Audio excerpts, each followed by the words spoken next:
So since I keep getting nasty letters from YouTube, I thought I'd come in here and talk about the camper for a second.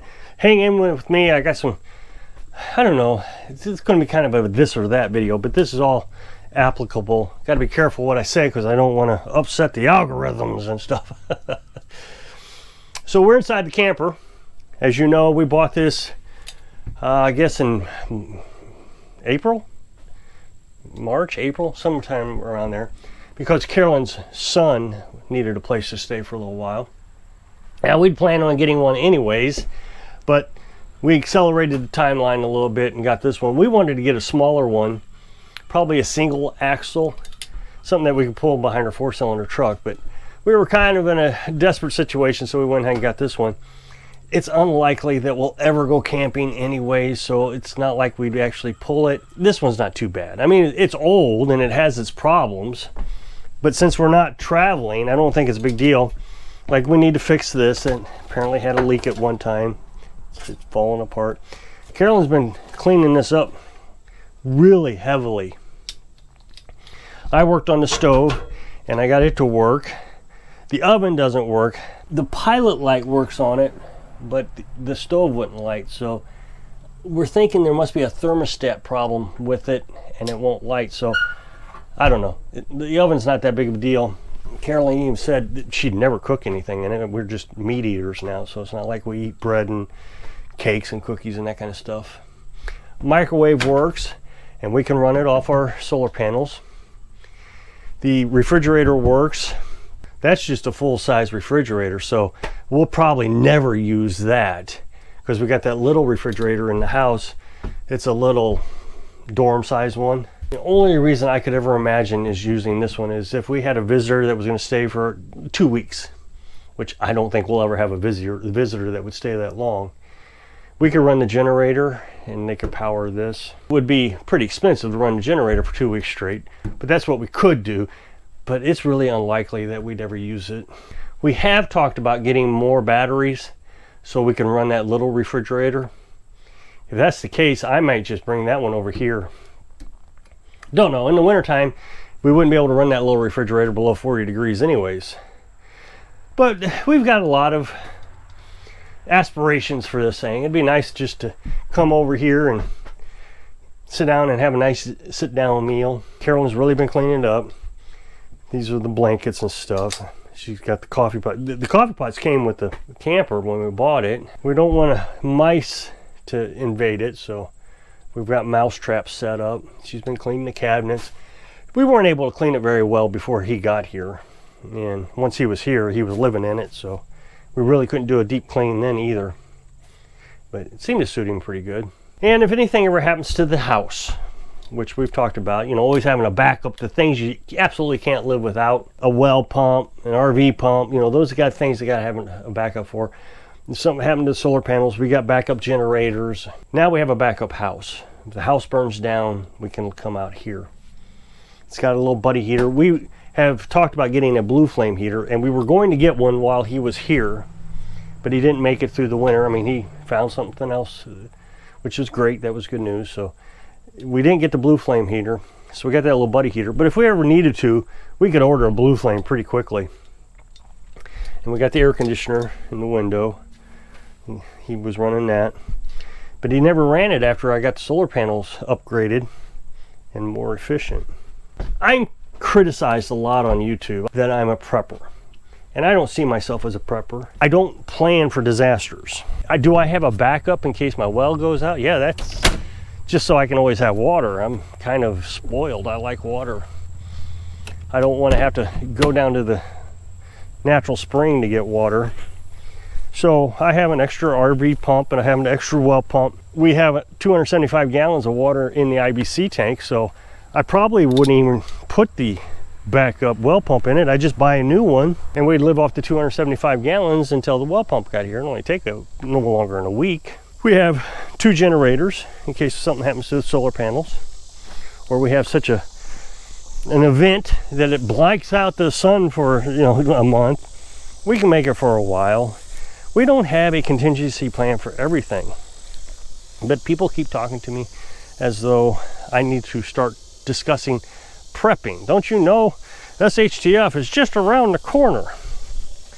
I remember back in the 70s, my dad owned a bakery, and he was told by a religious group that the end of the world was going to happen at midnight. So it must have been on the weekend, because I was allowed to stay up on the weekend and help him in the bakery make donuts. And I remember thinking, okay, this is the end of the world. Tonight's the night, and midnight happened, and we kept on going.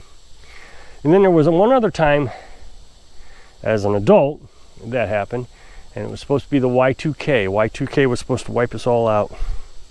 And I went ahead and stayed up to see the world implode around me. And it didn't happen. I'm not suggesting it can't happen. But I'm suggesting is I'm not going to sit around stressing about it all the time. Right after Y2K, I became a conspiracy theorist, and I was tracking all that end of the world stuff. We knew that the economy was going to collapse, and it just 2008 was pretty rough on me when the economy collapsed. I was able to keep my business that I owned running for 3 more years. And I just gave up. It's not that I couldn't continue to run it. I just didn't want to deal with more recession and more finding new customers all the time. But I made it, even though it was rough. But the end of the world was supposed to happen 2008 through that housing crisis. But I always said that the only way you can solve the world's problems is look at the world a lot smaller than what it is. And just look at yourself. This is the world right here. This is me. When I decided that I can't solve all the world's problems, I'm just going to take care of myself, I thought I'd like to buy a piece of property in Alaska, and boy, I was really close to doing it. I did get solar panels, and I was working on how to learn how that all worked. And here I am, years later, 20 years later, and I live off grid, and I can handle a lot of catastrophes. Hurricane just hit down in Florida. My dad was down there, and I do want to mention that he went unscathed from what I gather through text messages. He still has electric. The hurricane went through just a couple hours ago, and he says he's still got power. So I guess he's doing pretty good. I would imagine the storm surge came up on the road, so he probably can't get out right now. I was talking to Carolyn, and I said, we talk about being able to handle a lot of situations, power outages and economy collapsing, but a hurricane would be pretty tough. I mean, you got to think about it. My house is on a trailer frame. Now it is tied down. It has rods that goes into the ground, so the trailer frame's tied down. And when we get these 60, 70 mile an hour winds that come through here, it really doesn't seem to bother us. It doesn't shake the house or anything. We might be able to survive it, but it sure would be frightening getting through a hurricane in this thing. But we get through storms, but every time there's a storm, I wake up. The thing about the initial impact, that's the scariest thing. Like a storm comes through and they say hail damage. My solar panels, I really got to think about. I stack them up upside down. That's why one of the reasons they're on the ground. So I can stack them up on top of each other, 3 or 4 high, and then put that tin roofing material down on top of it, hold it down with cinder blocks. Now the difference between me and people hooked up to a power grid is I got to think about doing this. If they send out an alert at midnight, I got to make a decision. Do I get up and go down there and take care of the solar panels, or do I risk it? If you get enough notice like you do with a hurricane, get it all cleaned up. I mean, you could literally disconnect these, put them in a shed, and that way there's no risk of damage. They're not going to fly away. But these are just things that I do on a daily basis, every day. It's not that I'm prepping for anything. This is just what I do. This is how I live. I was told that I need to start watching more of the prepping channels and stop criticizing, because they are the ones that are going to survive. Well, I don't think they will. I mean, we had a major hurricane come through, and I discussed some options on how to deal with that hurricane, with generators and solar panels and food and water. Since this is not part of the video, if you would like to see that video, you can click the up next box at the end of this video, watch it. The reason I talked about it was because first, the preppers weren't talking about it, and second, this is just how I live. So I feel qualified to discuss how solar panels work. And I feel qualified on how the generator works and a well, how I store water. I feel qualified on how I store food. But I don't have to sit here and plan it all out because I just do it every day. I was watching the prepping channel and I noticed that none of them that I watched covered the events before, after, or during of the hurricane. Instead, they're just complaining about the President of the United States and how, you know, the whole world's going to collapse. All the while, the world is collapsing. Read the comments in one of them, and somebody brought it up that, you know, why didn't you cover it? He says, well, they know more about it, the people in the hurricane, than I do. I don't know, that seemed a little irresponsible to me.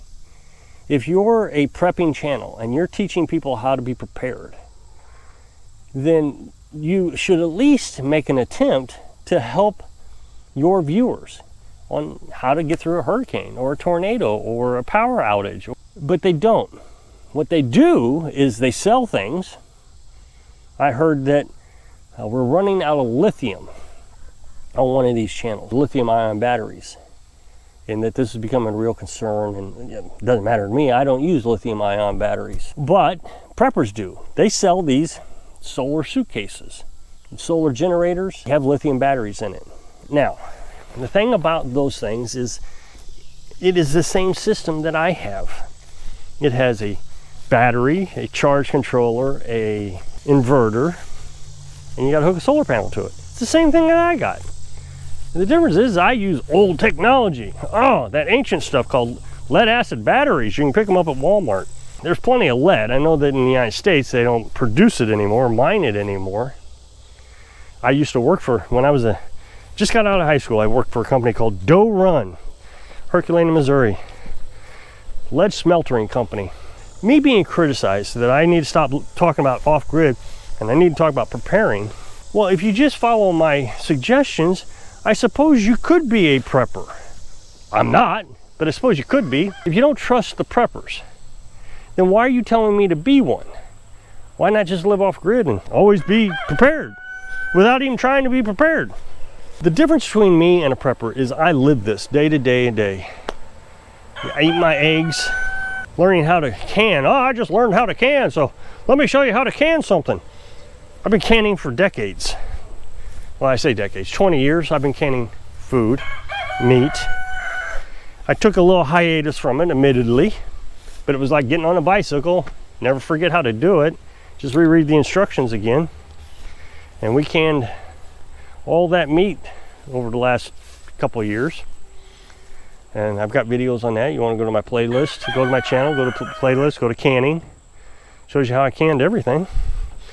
We canned so much chicken that we've been giving it to the cat so we don't have to buy canned cat food. It's a lot cheaper, that chicken is. We've even learned how to save on cat food by doing it. Are we prepping? No, we're just living. This is how they used to live.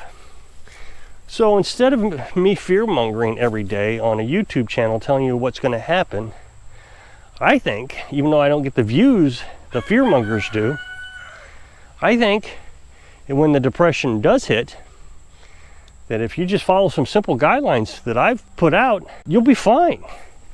Feed your chickens, grow some sunflower seeds, or buy sunflower seeds now.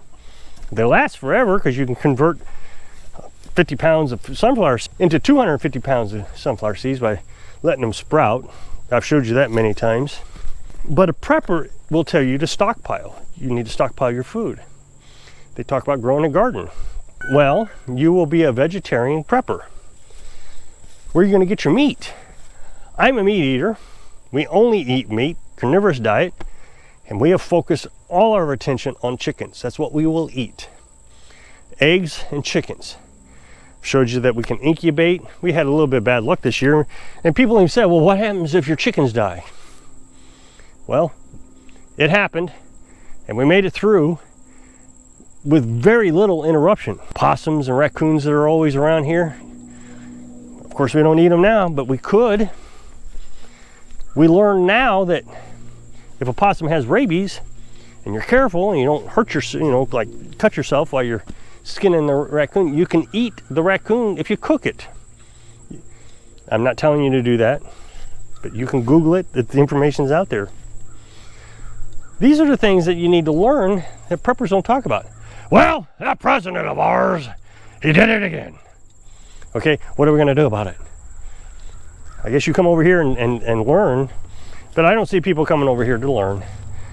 People come over here to complain that I'm not a prepper. Well, you're right, I'm not. So, I'm not really interested in being a fearmonger on YouTube. Although I might do it occasionally, I don't want to make it a trend. So if you click this up next box, take you to a video where I was talking about those solar panels. So I hope I can inspire you to don't be afraid. Just do it so you can live your dreams. Thanks for watching.